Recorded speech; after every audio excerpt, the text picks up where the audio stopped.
You know, That one was spicy. So the Warriors have to play 48 minutes. I think it's going 7. I have it. I have the Nuggets in 7. Ant-Man, Batman, Watchmen, Lakers at 5. It's money time now.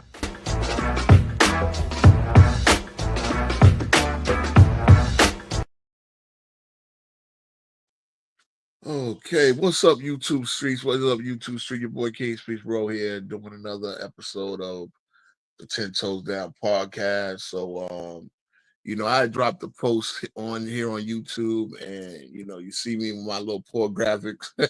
I'm sitting there writing numbers and placing them like a school kid. You know what I'm saying? Look, I'm gonna step my graphic game up, but this was posted around Knicks groups, and obviously, for those that just tuning in and because you've been under the rock, the big news of the day is the Knicks fired their coach Tom Thibodeau. Obviously, bigger news will come, towards the rest of towards the finals in this off season. The Knicks wasted no time, and they fired Tom Thibodeau. And right here you got the coach. This graphic shows every coach that the Knicks had down to Don Chaney at the bottom. I don't know you guys can, if anybody can see it, but down to Don Chaney at the bottom. And before Don Chaney, the coach was Jeff Van Gundy. That was the last, I would say, great Knicks coach. Jeff Van Gundy was a great coach. He got us to a finals. He got us to a conference finals. He did that with the declining Ewing, right? Obviously, what happened was and getting the second round in '97. That was his first full year as head coach. '96, we lost to the Bulls. '98, of course, he had Patrick Ewing come back, and again, he pieced everything together. We had Buck Williams and Terry Cummings running center. Charles Oakley was the center when Ewing was out in '98. We lost to the Pacers, unfortunately, in '98. Again, Ewing basically came back like in the middle of the playoffs. And in '99, we made the run to the finals even without Ewing. 2000, the run to the conference final. Ewing is done at this point. You're piecing it together. 0-1, we get knocked out in the first round by Toronto. 0-2, I believe that was pretty much the last year. That's when him and Dolan had fell out, and then, it's been a comedy of ever since, man. It's been a comedy of ever since. So I'm starting out by saluting Tom Thibodeau. Goddamn, Mike Thibodeau. I'm thinking of Mike Woodson, and that's the great. We had Mike Woodson and Mike D'Antoni. Mike Woodson was, to me, the best coach we've had since Van Gundy, and I'll say this: a lot of people will say, "Wait a minute, Thibodeau won 4 playoff series. Woodson won 1, and Woodson had a lot less to work with." I know he had Melo, and what was the second score around Melo? Again, if people want to bring Melo for the trade, all that, we can go there another time. This is a coaching perspective. Remember, what Mike Woodson did was take the Mike D'Antoni team. They started floundering in the insanity. Again, everybody said Melo hated, blah, blah, blah. But that team was on a losing streak, a 6-game losing streak. Basically, the league had figured out Mike D'Antoni, guys. The league had figured out Mike D'Antoni. I mean, they figured out they figured out Mike D'Antoni, but they also figured out Jeremy Lin. And, instantly the Knicks won 18-6. I remember the first night we beat Portland by 43 points. Then they beat Indiana back to back. Indiana was on their way up. They were a team to work, reckon with. We beat Boston. We beat Boston in there. Remember, it's KG Boston. We didn't beat Miami yet, but we beat Chicago in a couple of big overtime game. Melo had a big performance. So he put the ball back in Melo's hands. He let Lin then got hurt 11 games into the Mike Woodson era. The Knicks still finished off the season strong. Lin decides to go to Houston. We bring back Felton. The Knicks start up 18-6 the next year. We beat the defending champs, the Miami Heat, on opening night. Oh, everybody just said, "Oh, the Heat just running through it." Blah blah blah. Oh, look, he didn't sign up to get beat by 20 on opening night. I'm just saying. So the Knicks, again, that team flamed out because it was built on pins and needles. It was built on aging Jason Kidd to really be the facilitator. It was built on things that were not going to sustain. It was built on Tyson Chandler, who was very injury prone. Remember, Knicks in 2014 was his last year. He broke his leg. Andrea Bargnani, who we traded for, probably really didn't need to trade for. We traded Steve Novak, and that draft pick was turned into Jacob Poto. A lot of things happened. So again, I think Woodson did a great job for the season. He basically got 2.5 seasons, and I think he did a good job. Basically, he was not a we hired, unfortunately, and at the time we all cheered the move. We hired Phil Jackson, not the coach, but to be the president of operations. Obviously, you see the Phil Jackson era. Derek Fisher, and I gave Derek Fisher a -5. I was talking to CW backstage before we started up. He's not, he might be, he might come in later on, but um, we hired Fisher. In the first week on the job, he's getting chased around California by Matt Barnes over Gloria. I guess I don't watch Basketball Wives, but apparently, she was on Basketball Wives, I believe. And you messing around with Matt Barnes' ex, your teammate from the Lakers. And I remember Knicks fans catching hell from Lakers fans about Derek Fisher getting snuffed by Matt Barnes. And I'm like, wait a minute, this is some Laker business. This happened when they were teammates of the Lakers. It just so happened Derek Fisher retired one year. Derek, obviously Phil Jackson wanted a guy that understood triangle principles and all that. So he hires Derek Fisher with no experience, just went from player to head coach. And, so that was that situation. That didn't work after a season and a half. Then he hires Kurt Rambis again as the interim. Obviously, what did I give him, a 2? Because he wasn't never going to get the job. Then he hires Jeff Hornacek because it was a bad look to give Kurt Rambis the job. It was like, oh, yeah, you're just going to hire a bunch of these Laker guys. You're going to hire the guys that your tree, and it was like, we rather you come down and coach than keep hiring your triangle. You don't even have a triangle team. Remember, Phil Jackson is the guy that did not draft Nikola Jokic. Again, one of the things that, again, as they said on Ball TV today, Dolan, and that's the thing, once Dolan hired Phil Jackson, he stepped out. He stepped away. So that's 2014. It's 11 years. Dolan has been playing his guitar and writing checks. He do not interfere with the basket. And real talk, and again, good that he did, because it's not worse than Phil Jackson, who didn't know what the hell he was doing. Then you don't know what he's doing undermining Phil Jackson. It would have been even double bad. But again, Phil Jackson did not draft Nikola Jokic. Didn't even go scout him, from what I understand. So, again, we come into the Kurt Rambis, Jeff Hornacek had flashes, right? He had flashes. There was a point where the Knicks were like Melo and Porzingis and them on the team, and Hornacek was like 12-9. This is Porzingis' rookie year, I believe. We were 12-9 in December. Then all of a sudden, Phil Jackson comes into the paper. We're not running enough triangle. I don't like the offense. Do something different. And the team fell apart. So the Melo era eventually ended. Jeff Hornacek was let go after all of that. I think when Hornacek left, Melo left, and then you hired David Fizdale. The first year with David Fizdale, the Knicks had to tank. It was no Melo.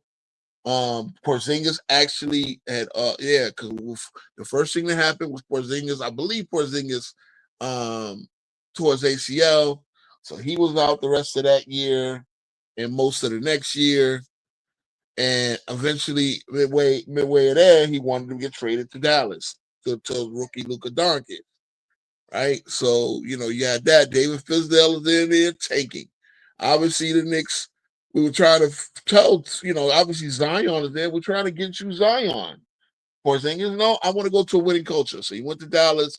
We all know what happened to Dallas. Luka went passing the ball. Next thing you know, he's out of there in Washington, and he wound up in Boston, and he got his ring. But so then after that, Fizdale again tanked the first year, so you can't blame him on the record. But then we made the free agent moves. And, again, that wasn't a great team by no stretch of imagination, but he came out 4-18. And then, Mike Miller took over on the interim basis. He saw 4-18, turned 4-18 to 17-27. So Mike Miller was the actually coach of the Westchester Knicks. He got promoted for the 4-18 debacle. Finished respectively at 17-27. That put the Knicks at 21-46. 21-45. And then the pandemic hit. The pandemic hit by the time they decided to come back. So this is Mike Miller is 29, is 2019-2020 season. That's when the world, the famous pandemic hit. We were 21-45, not good enough to get an invite to the bubble. So that was it. And after the pandemic, that's when we hired Tom Thibodeau. So now, again, the last 5 years under Thibodeau have been good years. I just went through the whole history from the time we fired Nelly to the time we fired Nelly. I went from 95 all the way to 2020, and now we get the Tom Thibodeau years. And again, it's been a good 5 years. There's no doubt about it. It's been a good 5 years. But see, here's the thing that I want Knicks fans and anybody that watches me to understand. We cannot be satisfied with good. Just the Knicks are not a second-class organization. The Knicks are a poorly run organization. I can say that. Because, again, the Knicks business model makes money. Unfortunately, but it does. It makes money. The Knicks business model makes money. Without a doubt. It makes money. But basketball operations-wise, and we've gone through different eras and different iterations of the CBA, different rule sets. Players duck the smoke. The Knicks have not drafted well. The Knicks have not traded well. Well, finally, when we hired Worldwide West and Leon Rose, they came in with their coach, Tom Thibodeau. And again, Thibodeau was needed. He was needed. He was a part of this story that was needed. He turned from the Mike Miller. Mike Miller could have been a decent coach. Who knows? Decent isn't enough. Again, you see with the letter grades. Lenny Wilkins, I give a 5. Lenny Wilkins is a Hall of Fame coach. He deserves respect. 40-41 that one season. You understand what I'm saying? He deserves respect. He was no bum. Larry Brown got a 3. Larry Brown got a 3. He did an awful job. We were 23-59 in the lottery with no lottery pick because we traded that lottery pick for Eddie Curry. Larry Brown knew that he didn't give a fuck. He broke that whole team down. He did not try to win games. He wanted to break Stephen Marbury game down. And it got to the point where, you're trying to get him to play. You're not letting him play his way. You wanted to make a point, and you didn't make it. 23-59, you put a stain on your own coaching resume. You understand what I'm saying? And that was the end of that.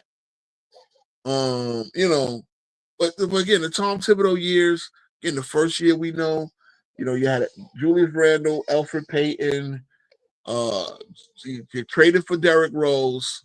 This is Obi Toppin's rookie year. This is Emmanuel Quickly's rookie year. Obviously, because we had Randle, Obi Toppin was not going to get starters minutes, but he got some decent minutes off the bench. You gave him a chance to do something. Emmanuel Quickly, you played a lot. Derrick Rose, you put in there. Elfrid Payton was a starting point guard. I believe you still had guys like Tim Hardaway Jr. in the phone. 1 second.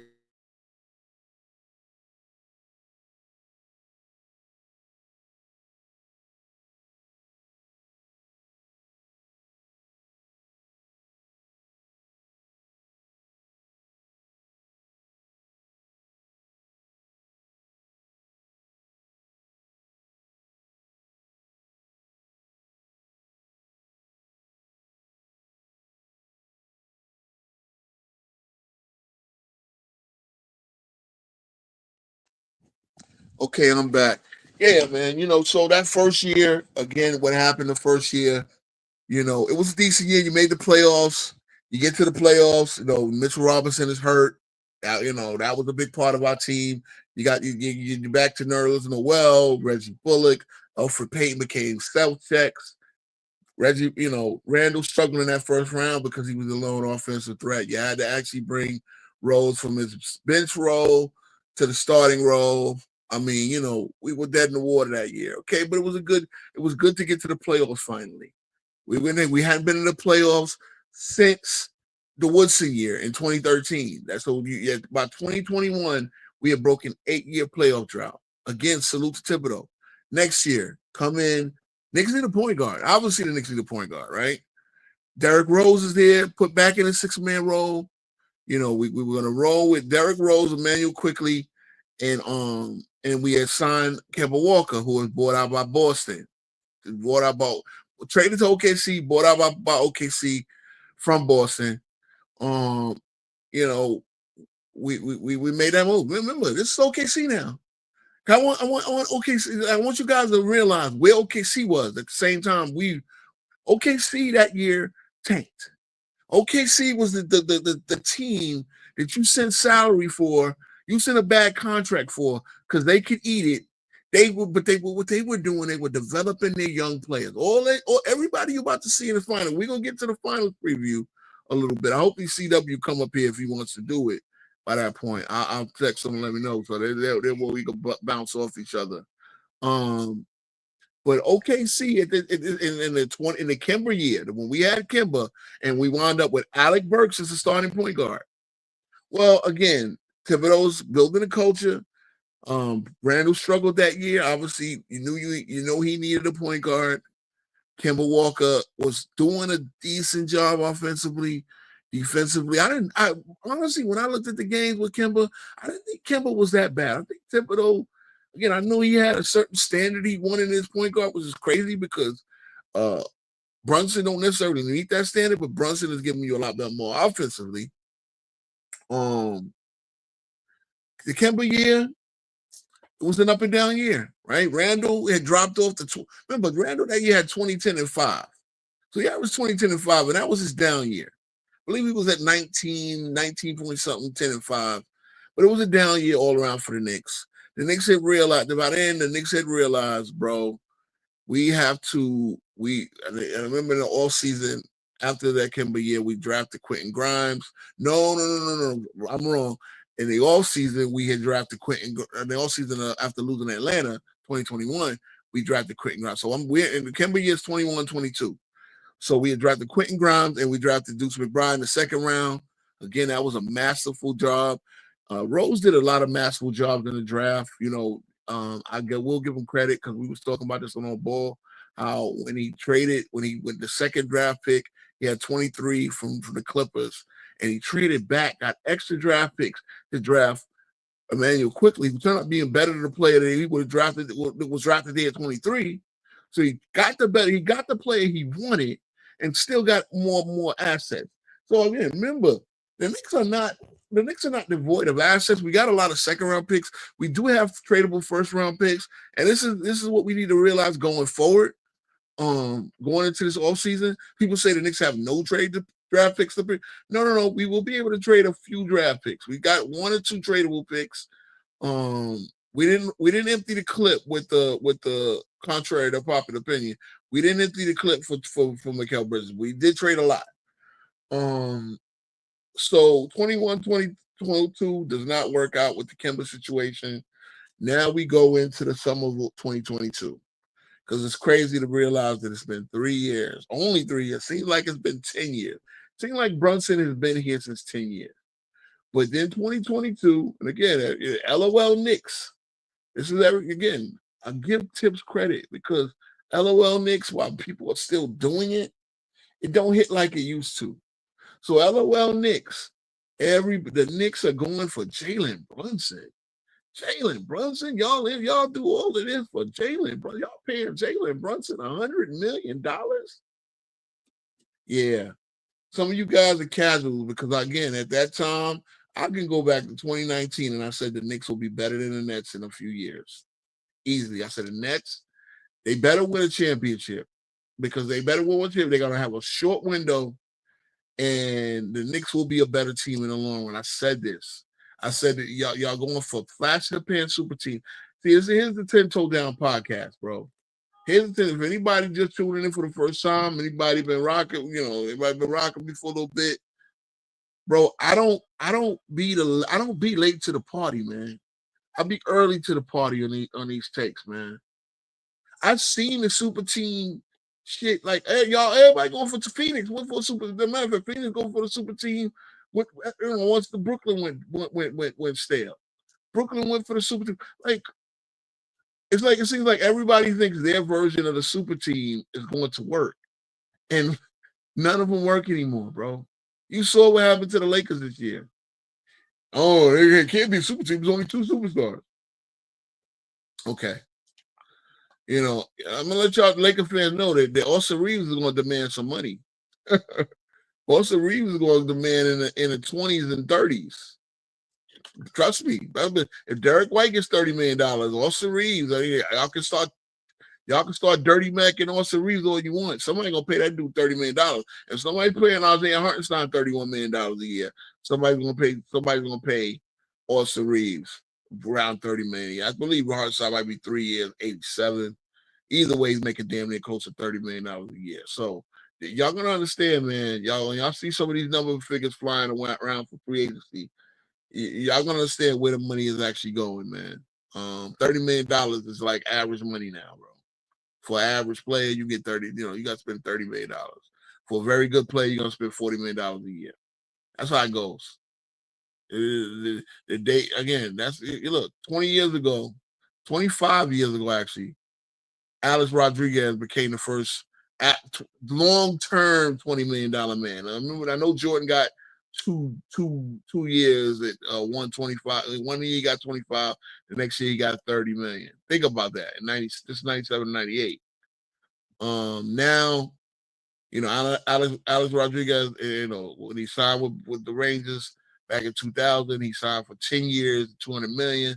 Halfway through that deal, he opted out and got another 10 years, 250 million. Now, you know, now these dudes are in a motherfucking stratosphere in baseball, bro. Quarterbacks are in the stratosphere making 50 something, $60 million a year. So this is where we at, man. The superstars are getting 60. You know, I made a post about the salary cap. Again, you guys can do all the fantasy trading you want. Got to see where your team is cap-wise. Before you look at these trades, go look at the cap and go understand that the first apron is 190 million and the second apron is around 194 million. The second apron is around 207. So when your team gets past 207, you're going to hit that hard cap, and then you're not going to be able to make trades. The trades got to match almost dollar for dollar. You can't do the 85% thing anymore. You cannot sign anybody, but only people you can sign is the veteran minimum players, so that you can only sign players like $1 million. You can't get players for any type of money. You cannot go over the cap. There's no bird rights, none of that stuff that protects you once you hit the apron. It's meant to keep teams under a certain threshold. And until the cap goes up, you cannot make these moves. You cannot make trades. Well, again, the trade got to match dollar for dollar, so you got to look at the contract. And it's so hard because I got it right now. I looked at the numbers.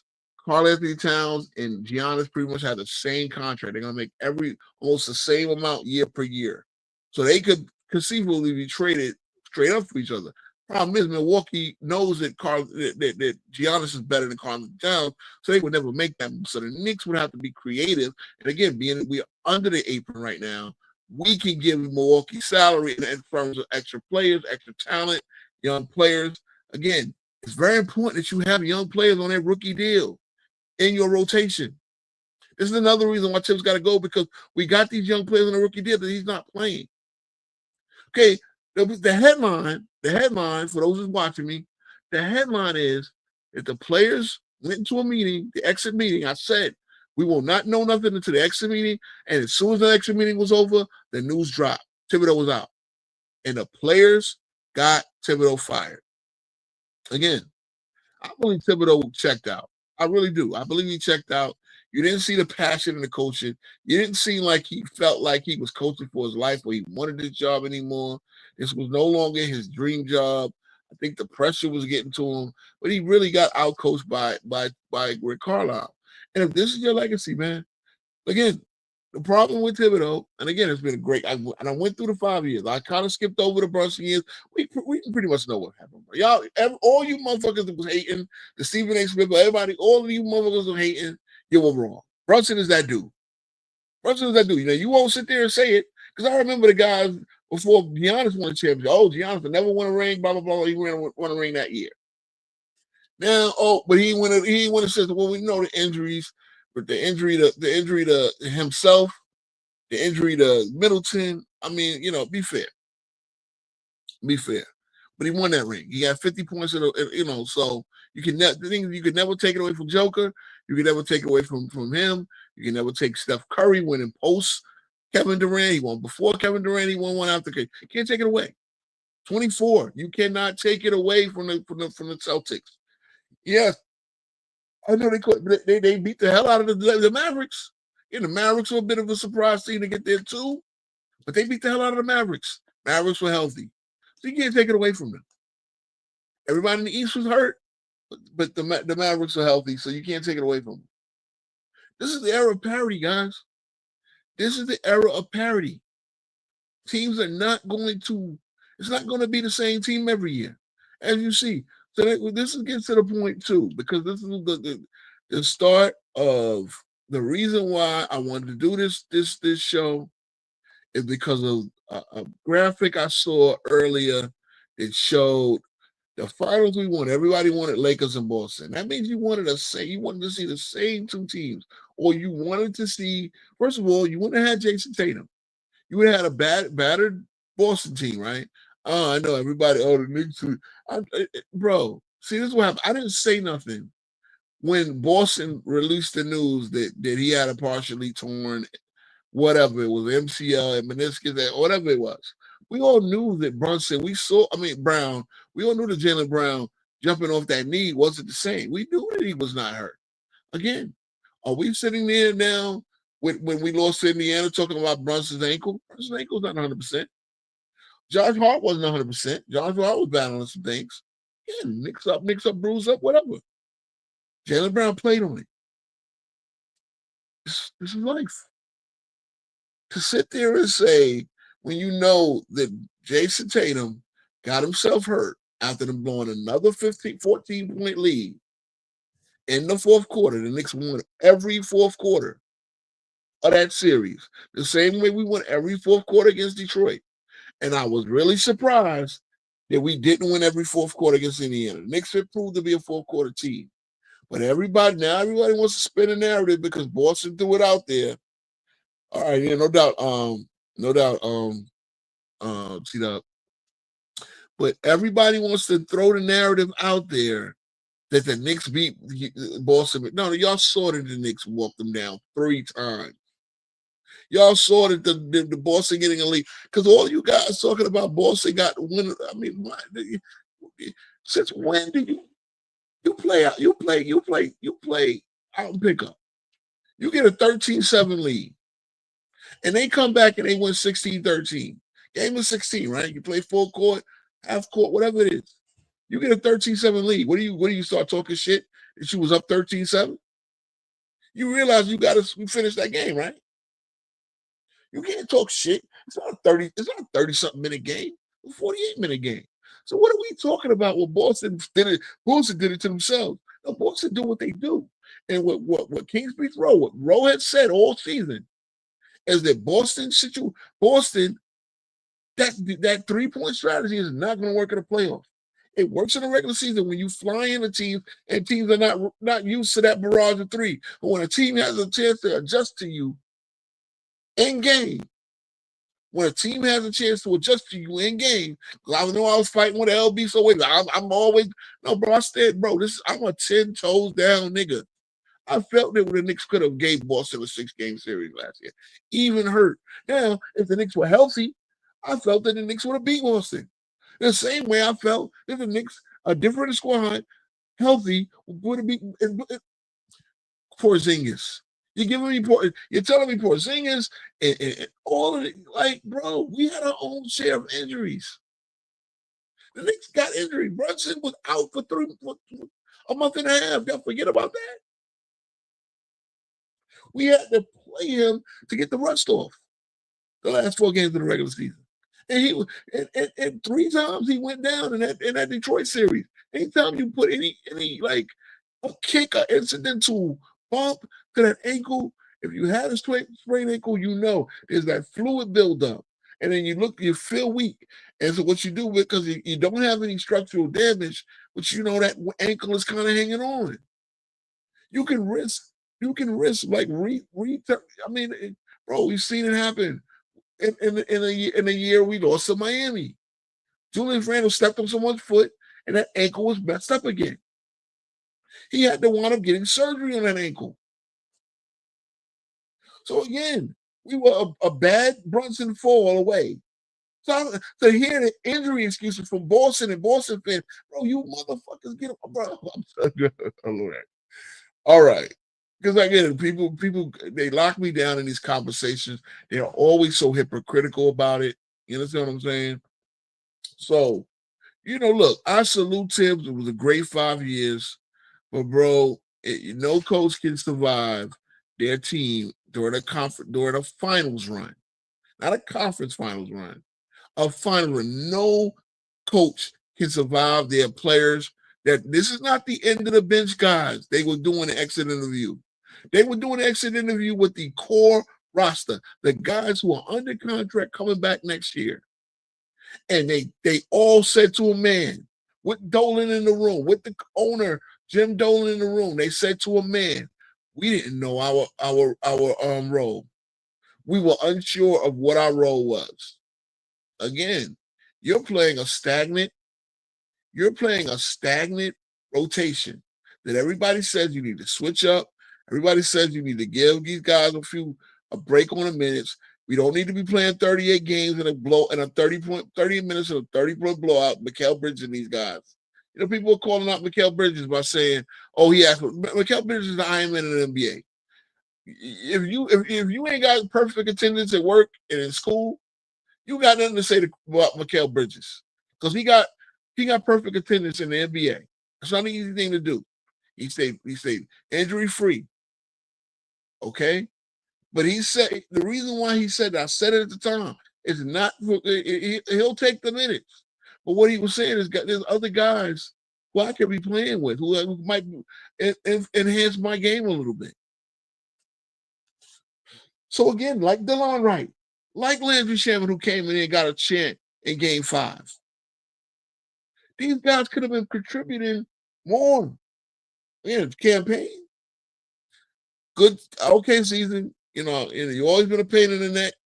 I don't want to see you no more after you shot that UFO in Game 2. Yeah, you had pretty much essentially ended your Knicks career. So, again, the Knicks will bring back most of the core unless we make a blockbuster trade. Again, we all know the guy to go after is Giannis. We know that the guy to go after is Giannis. And at the end of the day, bro, go make your moves. Go. I believe the Knicks should get the top guy that's available to throw his name in the hat. The Knicks will probably do. I doubt that the Knicks hire the coach before the final ends. If they do, they will try to do it on one of the off days as to not take the smoke from the NBA Finals. And again, like I said, I think it's going to be a good NBA Finals. It's going to be a good NBA Finals for basketball fans. It's not going to be a good NBA Finals for casuals. And I don't get into the pre because that's the main topic. Obviously, when I told CW what I wanted to talk about earlier, he set it up. But then the Tibbs news broke. So far be it from me, the Knicks fan. Far be it from me again. That's the news of the day. To not talk about it. You know what I'm saying? But like I said, man, Thibodeau, you did a great job.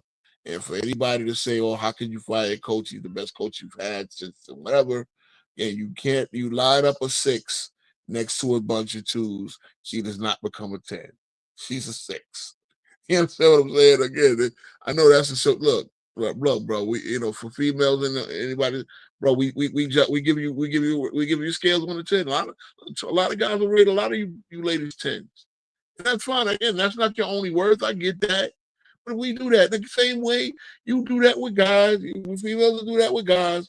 And again, we all know that the brother's pockets is more important than his looks. You know what I'm saying? Like, obviously, you gotta have some swag, some style, and all that. And again, that's how you judge it.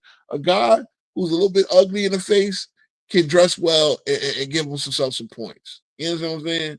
That's what it is. But again, getting off that metaphor, again, Thibodeau is a 6. Next to again, Mike Miller, I got a 4 maybe because I didn't. It's an incomplete with him. He actually did do a better job with the roster, not that good roster than Fizdale did.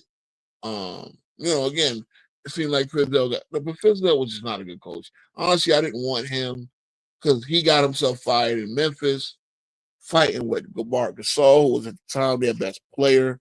I don't think if a coach fights with the best player, if he can't get on the page with the same page, I don't think he's a good coach.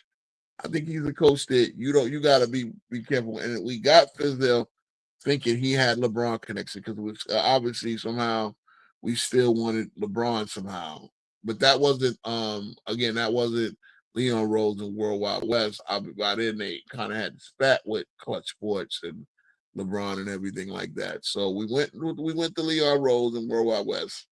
They hired Thibodeau. Thibodeau was their guy, and he's been their guy, and he's turning around. Again, as I look at the record, he was 52 games over 500, which again, good, not great.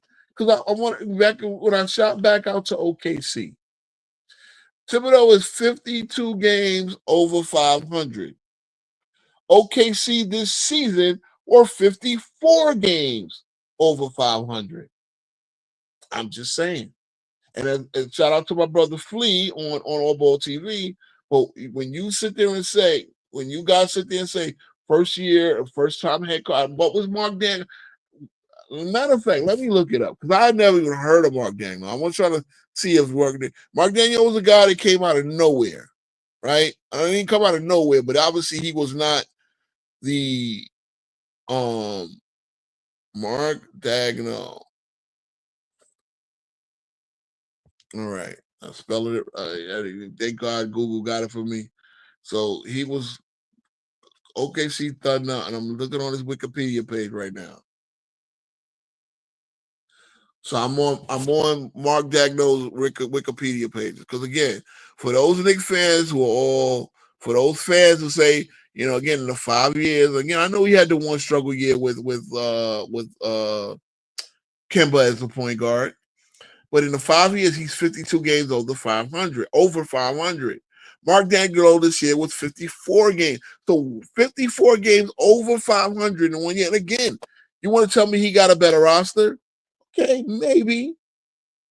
I mean, I look at again, this is why you casuals are not getting geeks up for the finals because you don't know who these guys are. I actually thought that Jalen Williams, who was averaging 18, was a 6'9". They got 2 Jalen Williams on the same team. Jalen Williams was like the second leading scorer for Memphis this year. Was the 23rd pick of whatever draft. I don't even know what draft it was. And I don't even know where he went to school. I know I've been falling off for college basketball, but I don't even know where Jalen Williams went to school. All I know is he picked like 20 in the 21 draft or the 22 draft. And between SGA, who again, a lot of you guys didn't know who the hell he was. I didn't know when they traded for Paul George. First of all, it was the main guy they got was the little Gallinari. SGA was a throw-in. Now SGA is the MVP. Now I don't believe that Dagnall was the one guy that developed SGA, but so I'm looking at Mark Dagnall is 38 years old. He's 40 years old. He's turned 40 this year. He's born on February 23rd, 1985. So this guy's 6 years younger than me.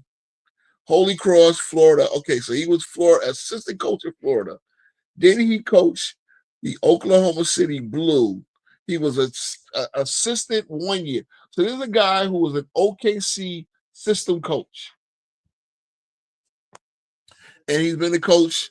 Basically, he got this. Okay, so he got the coaching job the same year as Thibodeau in 2020. So Dagnall went through a couple of rebuilding years. See his coaching record. So he's 22 and 50, 24 and 58, then 40 and 30 and 42. So again, this guy was a Oklahoma City system guy.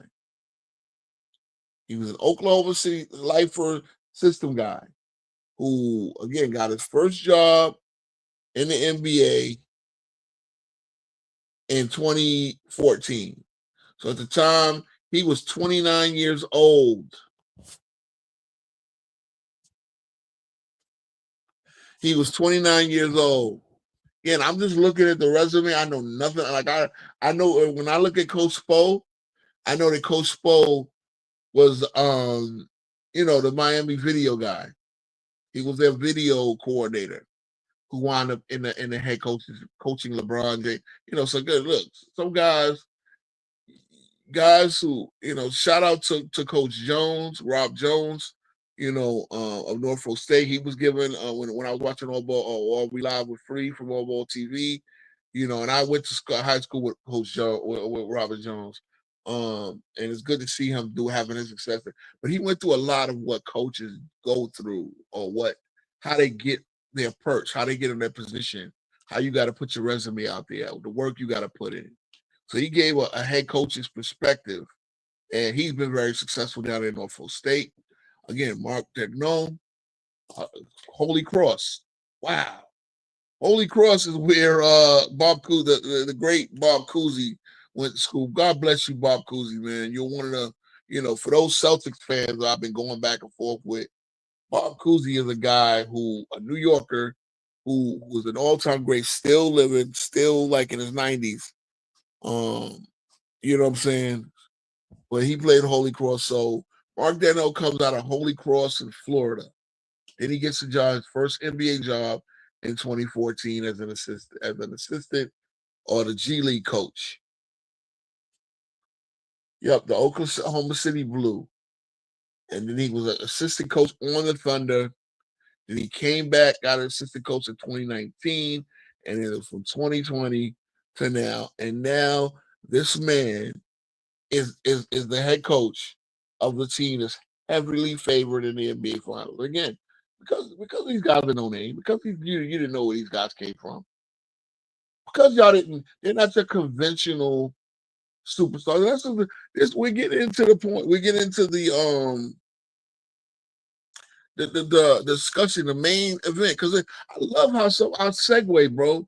So I love how I segue because you gotta compare. Like I comparing Thibodeau, who obviously he paid his dues. He paid his dues in the 90s. Mark Dagnall paid his dues in the 2010s. Again, 2010, this guy is 25 years old. Today he's 40, and now the head coach of the team, heavily favored to win the finals. So, I mean, obviously the pressure on them. OKC better win. Whether they win in 7, whether they win in 5, they better win. But again, that's a great story. There's another Dagnall. There's another guy who can get the most out of a good roster. Again, Thibodeau got a lot. He changed the culture. But there's guys that can get a lot out of this roster. Again, Carlisle, another guy. If I go down his coaching resume, again, if he wins, he's a Hall of Fame lock. 2 championships, obviously he should be Hall of Fame. Even getting this Indiana team to the finals, the conference finals last year. I would say, and upsetting Miami back in 2011. I would say he's an Hall of Fame coach. To me, is he Pat Riley? No. Is he Phil Jackson? No, but he is definitely one of the better coaches, one of the best coaches in the coaching pool right now. So again, that's the Knicks' job to identify either that guy that's already got the resume or that guy that you got to sniff him out. This guy can take this roster and take it to the next level. Again, this team, 2 years ago, they were 24 and 58. Second pick in the draft. They take Chet Holmgren. in the 2022 draft. 3 years later, they're here. See, in my opinion, with Thibodeau, and I'm gonna put a bow on Thibodeau. The Knicks are behind schedule because of you cannot tell me that OKC they just use their draft picks. They didn't make a major trade, bro. They still got a bunch of draft picks. They didn't make a major trade. They didn't trade for no superstar. Matter of fact, they traded away a superstar. They even said this is the NBA Finals that Paul George set up. How's that got to feel, man? While you stealing money from Philadelphia, and I've always been a Paul George fan, but you stole money from Philadelphia, and now you're here. You're the 2 teams you left are in the NBA Finals. They all got better from trading you. But, that's neither here nor there. Paul George is another Hall of Famer. Can't take it away from him. Great career. Again, what he did in 2021 in the conference finals against Phoenix. Remember, what's the name went down? Kawhi went down. And Phoenix, took advantage, got to the finals themselves.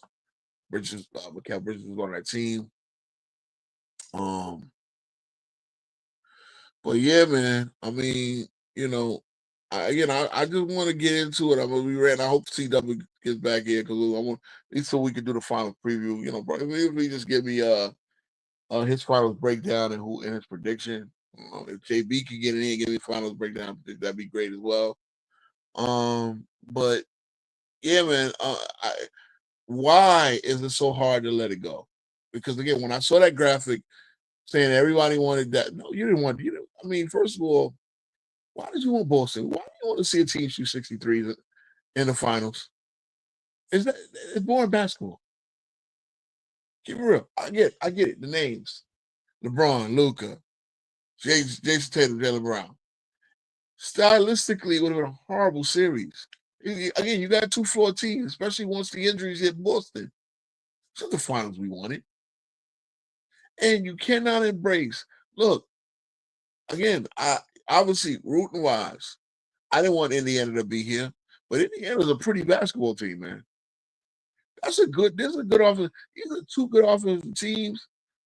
Indiana played better defensively than you would expect them to. Like you got to remember, Carlisle by nature is a defensive coach, so he coached that team up to run a really good strategy, a really good pressure defense, and that's good. That's going to be a theme in this finals.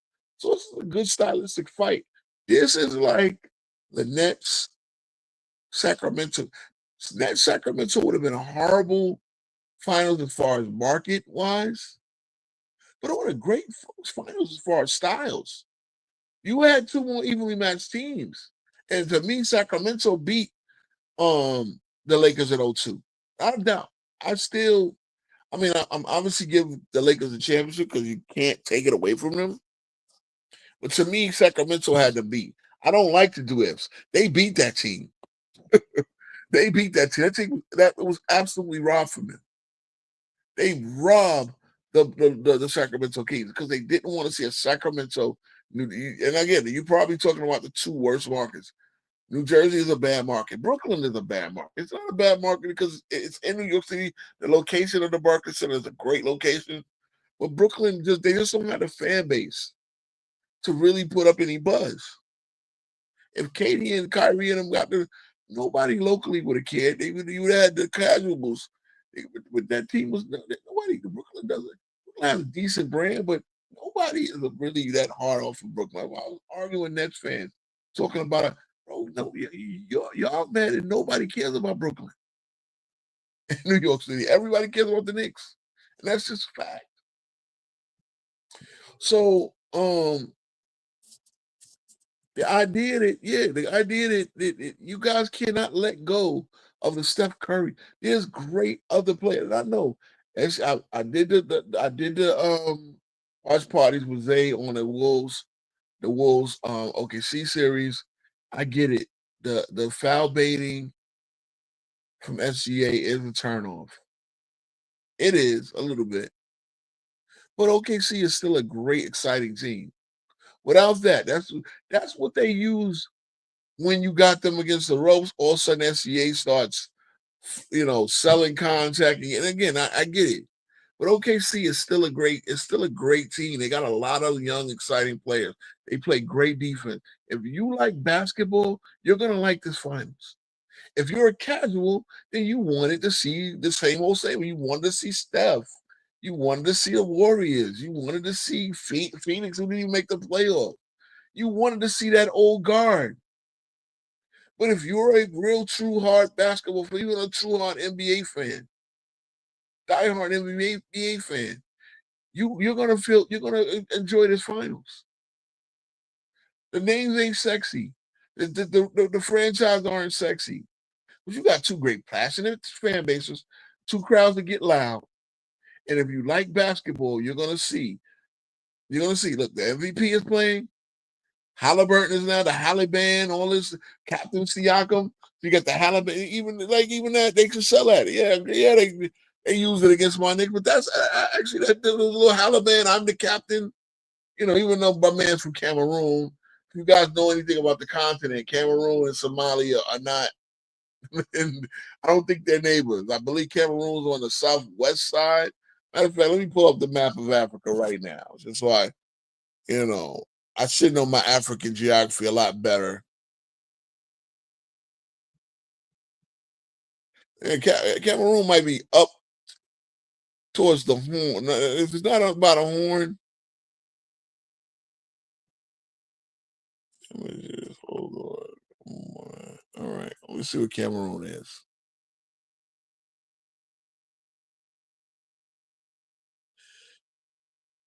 Yeah, Somalia is the Horn. Cameroon is on the west coast. It's right under Nigeria.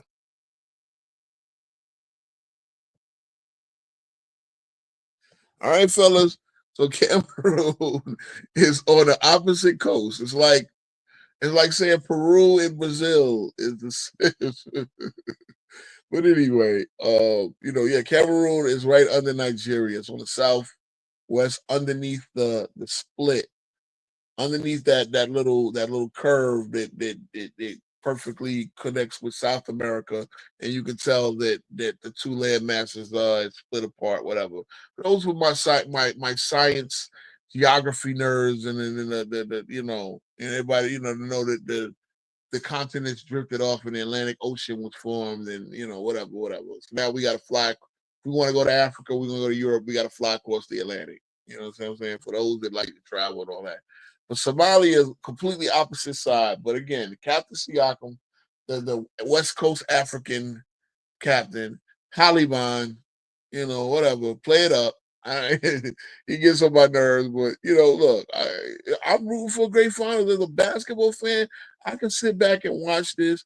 I can sit back and do some live streams on it. Anybody that's gonna invite me, say invite me up, I'll probably do one or two games.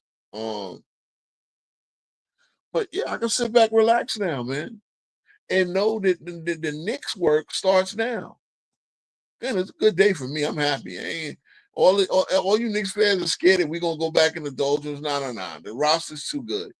Leon Rose built the roster. So I believe in the roster Leon Rose built. We got enough talent in the pipeline. Everybody's back on good deals.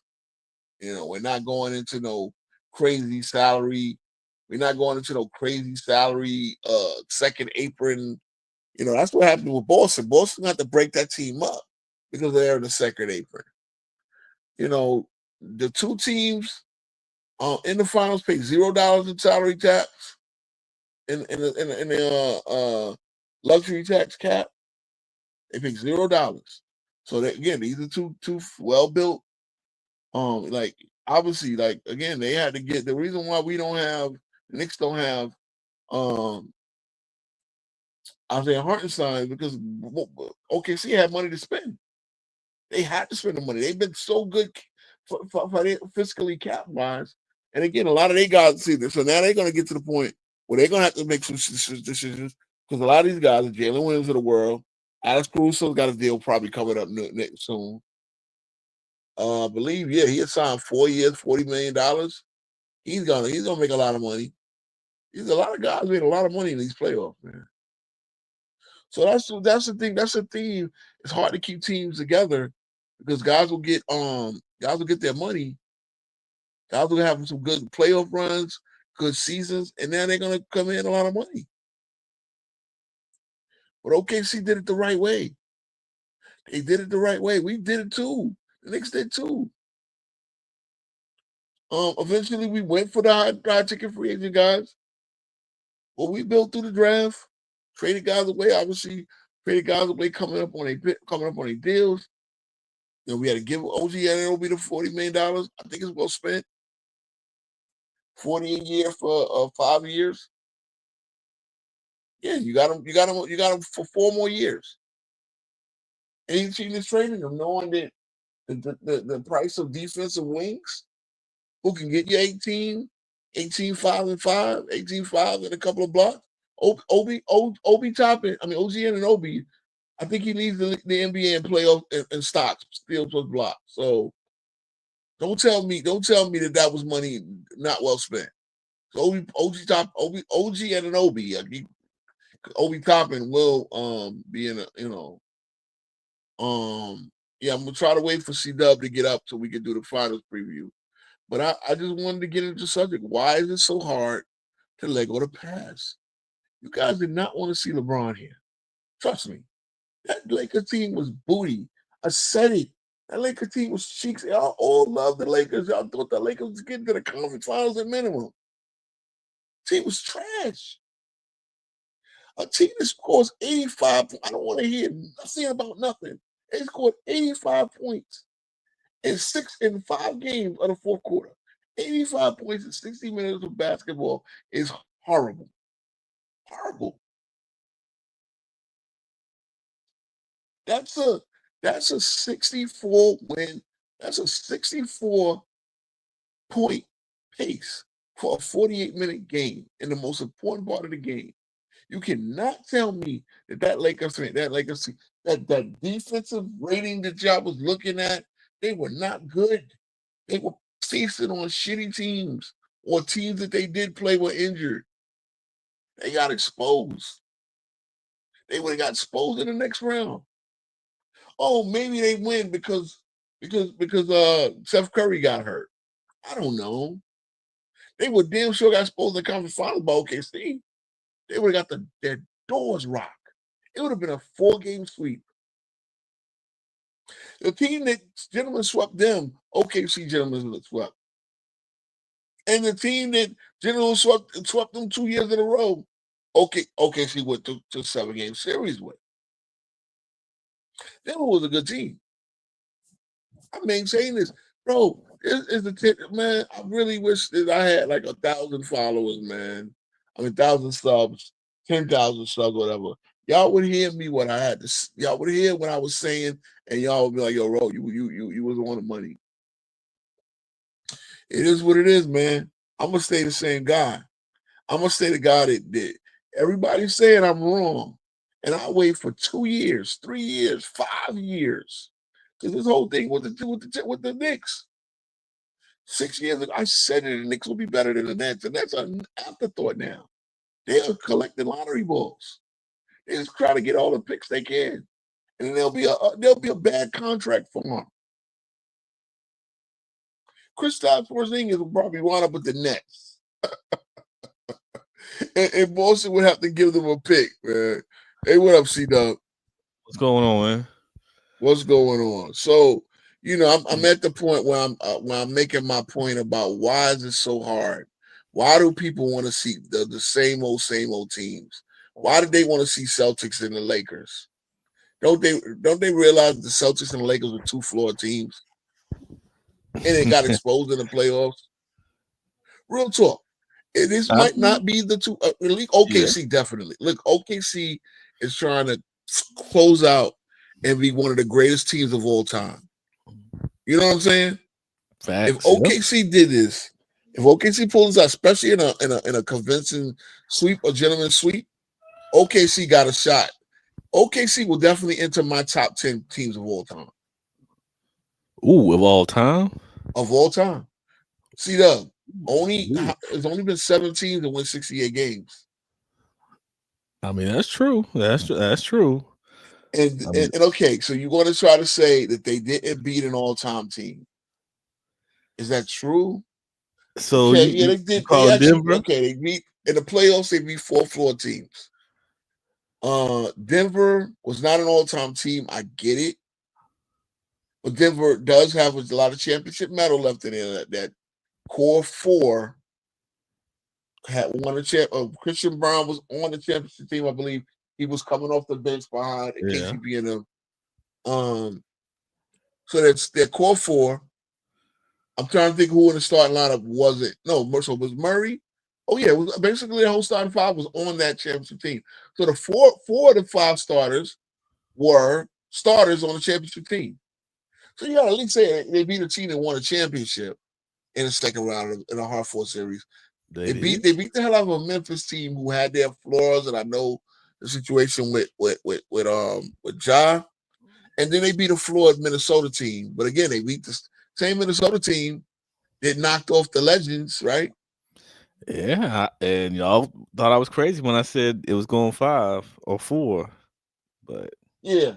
they Yeah, got it no, done. you turned out to be right. Again, I knew that Minnesota's problems, their flaws got exposed. But again, Minnesota had a nice run. Yeah. So, again, I think for what they did, I would say I would put it this way: they're definitely top 15, Okay. and I would definitely consider them putting them in my top 10 because that 68 wins, you cannot deny 68 wins is special. And I was, before when you was going, I was going down Mark Dagnall's coaching resume. He's only 40 years old. His first NBA job was 2014. So he got his first NBA job at 29. He was coaching the G League team. They brought him up during the 2016. So he actually was an assistant coach on Katie's last year. And then he went back to the G League team. I guess he had filled in a vacancy or something. Somebody must have got sick or fired. And he was, he filled in as the assistant coach. Katie's last year before he went to Golden State. And then he was G League coach again until 2019. Then they brought him up as the assistant coach. And in 2020, they gave him the job. So he went through two rebuilt years, right? Years where they were taken in the lottery. And then the last 3 years, 40 and 42, 58, 57 and 25 last year. They were the first seed, got knocked out in the second round, and now this year. So, look, coaches can come out of nowhere. They could come up without the crazy resume and win. So OKC basically built this the right way, man. I mean, You know what I'm saying? they did it the right way, and to me, they feel like a college team the way they play because they play fast. They play everybody touches the ball, which doesn't happen normally on most NBA teams. Not everybody gets to touch the ball, but I mean, they go about what 8, 9 deep. Yeah. And Sometimes they go 11 deep. yeah, and Yeah. Aaron Wiggins touches Everybody the on ball. that team can shoot the three, and everybody on that team plays defense. Exactly. Great. And they play hard. That's what's different is they play when you see them, they're playing hard on defense. I mean, it's something different, and I think that's the new age of the NBA because this is the so somebody said this is the second youngest finals team ever. The youngest team was the 54 to 50. The last team that was younger than this played in 1955. Wow. So they're like, I think the average age is about 25, 26. Yeah, Something I think like it was that. Might be a little younger than that. Yeah. Huh? I said I think the average age of this OKC Thunder is 25.6. Okay, so this is the second youngest finals team in NBA history. Yeah. So that means this is a team you're going to see there a couple more times. Yep. And I know everybody got to get paid. OKC has been like a salary farm where teams, that's the thing that too. They've been so good fiscally that they've taken on teams' bad contract and picked up extra draft picks to do so. Exactly. Just so they can meet the salary floor. So this is the way you build in this day and age. That's why, again, we do over here. I know a lot of people know. Again, casuals wanted the casuals want the Boston. They want to see LeBron or Steph here. But NBA fans are gonna like basketball fans are gonna enjoy this finals because And you I got got a two. video coming out saying just that this OKC Thunder team is for basketball fans because they play basketball in its purest form. Yeah, and same with Indiana. Yep. Same with Indiana. That's a basketball. Carlisle is a basketball coach. Yep. He is not an NBA coach, and he coached. And again, that's the thing about. I want you guys to understand, man. For those Knicks fans that's watching me, for those Knicks fans that catch a glimpse of this, man, you gotta be NBA style. You gotta be adaptable Yep. because again, it's such a copycat league, though. But you gotta still be able to adapt. Some team can still throw a little. To me, it's funny because what Indiana do offensively, they do what Boston do. Only they did it better this year because they throw a little variety at you. They Mhm. throw a little mid range at you. They get up at a fast pace. They do shoot threes, but they don't shoot too many. And they throw a little mid range at you, and they get to the basket at you, on you at the same time. That You know what I mean? That's facts because they attack you and they don't they don't let up and they don't. I'm not going to say they don't take bad shots, but they take shots that aren't highly contested. They're not going to sit there and I'm watching Drew Holiday shoot threes contested. That's not Drew Holiday's Yeah, shot. yeah, So I mean, yeah. Neihardt Because and Naismith and these guys, they're not going to take. They're going to try to get open and take a good 3-point shot, and that's what we mhm, didn't see from Boston this year. They just try to force it. yep. And as I said that style. I said it from day one when they beat Mhm. my Knicks by 30 something points. I said, good, y'all can celebrate now, but that style, if they gonna play this way all year, number one, they're not gonna make these threes like that every night. Nope. Number two, in the playoffs, when you got a team that can adjust to them, that's the thing people got to understand. This is why playoff basketball is so different than the regular season. In a regular season, you fly in and play this team. They don't do series like baseball. You do series. Mhm. So you got to see a team pitch one pitcher, two pitcher, three pitcher, or three pitcher, four pitcher, five pitcher, or even nowadays when they do the bullpen game. But you play series. You don't just fly in to play a different team every night. In the NBA, you fly in to play a different team every night. Or sometimes they do the back to back, right? They'll do two. They've done that since the pandemic to keep travel time down, right? So if a team's flying, a team gets like Milwaukee and Washington will play a back to back in Yeah. Washington, just so they don't have to travel to Washington twice, right? But in the playoffs, it's a different story because now you see the same team for 5, 6, and 7 games, and y'all flying into the same city at the same time. You got to adjust to there's adjustments to be made. So what Mhm. you see in the regular season, you can take some things from, but it's not necessarily how the playoffs are going to play out because teams will adjust. That's why you'll see game one went this way. Game two, team made Yep. adjustments. The other, what I'm saying? So the better team will probably, if a team is that much more talented, they'll probably sweep. But you won't see 4 blowouts. When the last time you saw a playoff series with 4 blowouts? I don't care if it was the 1-8. It don't happen Not lately. because Nope. it's because of adjustments. Now, okay, yeah, you did Cleveland, Miami, but Miami was close. One of those games, I believe, but Cleveland was that much better than Miami at that point. You know what I'm saying? But then again, Cleveland came out, you know. But that being said, you want to go first to give us your finals preview, how you see the series going, or any keys to the series? Yeah, I got you. Yeah. And I think this is going to be a decent series. I know Adam Silver's probably, he don't have no hair, so he can't pull no hair out. But I know he wanted the Knicks because that's a huge market. Unfortunately, that didn't happen, and now he's got Indiana and OKC, which are not teams that they're not household name teams, and they don't really have that superstar that can bring in them eyeballs. But either way, like we said, that those are two good basketball teams. OKC they just like to swarm you defensively. They try to speed you up. They can do that against Indiana, but Indiana can counter that because they're a team that doesn't play good half court, but they can transition well. So they're not going to be, speeding them up ain't going to help. So with that said, you got Halliburton inconsistent. Miles Turner's been playing good. Naismith, Neimark, these guys have been playing good. Obi Toppin's been playing good. And on OKC side, SGA, we know he's a foul. I'm not gonna say he's a foul baiter, but he's going to get his foul. He's going to get his calls. Yeah, he's going to get his calls. And then Jaylen Brown. I'm not Jaylen Brown, but Jalen Williams going to try to do what he has to do.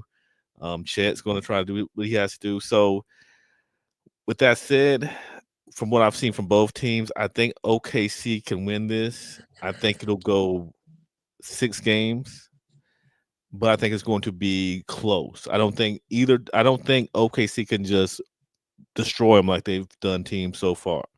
But I think this is going to be the series that maybe gets SGA more respect. Even though he's the MVP, people were on his side this season, but I think this series will give him some respect because I think even if he foul baits, all that stuff, that's whatever, but that's a part of basketball.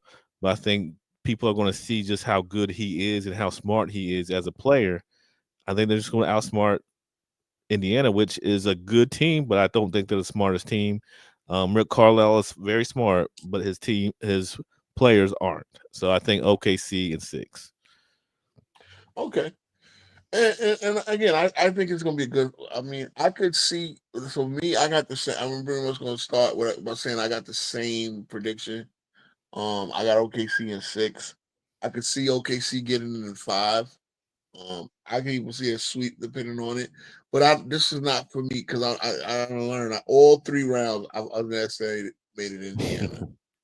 And so things that I want, like again, Rick Carlisle's done a terrific job here. And again, I said, if he wins this, and it'll be a second upset too. I mean, obviously, it won't be the magnitude of the first one in 2011, but he will definitely be. You win 2 championships when that's a Hall of Fame resume. But Miami overachieved in wins 2011. Yeah. Miami overachieved. They didn't. Never mind. I'm not going to. Yeah, I know. Shout out to the guy that started watching basketball in 2010. I really wish they was tuning in. Johnny, I was like, bro, he did have a nice show on Friday, going down his memory lane as a basketball fan. I need to do that as well, but I did that already many times. But yeah, he said he started watching in '90, like a couple of years after I started watching. But what was weird is he didn't pick his team in 2021, right? I mean the 2020s. So he didn't pick the team. Pretty much, you picked the team when they got waived. That's a little weird. You was living in Miami from the time you said you was 8, 9 years old, and you didn't become a Miami fan until whatever. Yeah, that's you didn't become a Miami fan in college, nigga. Like, all right. Anyway. You lived in Miami. I think who he said he was. He was a Charlotte Hornet fan, even though he didn't live in Carolina. He was in Miami. That's weird. Because I live in North Carolina and we were Charlotte fans, so that's what's crazy. Yeah. Now, props to you for being a Hornet fan. But again, bro, like me, unless you pick your team, if you didn't pick your team as a child, I don't know, man. Again, I'll test a lot of Boston fans gangster. I test a lot of Laker fan gangster. But let's get back to the finals. Again, this is gonna be a good stylistic fight. Yeah. Because both of these teams are deep. Both of these teams play a lot of guys. Both of these teams get a lot of different weapons.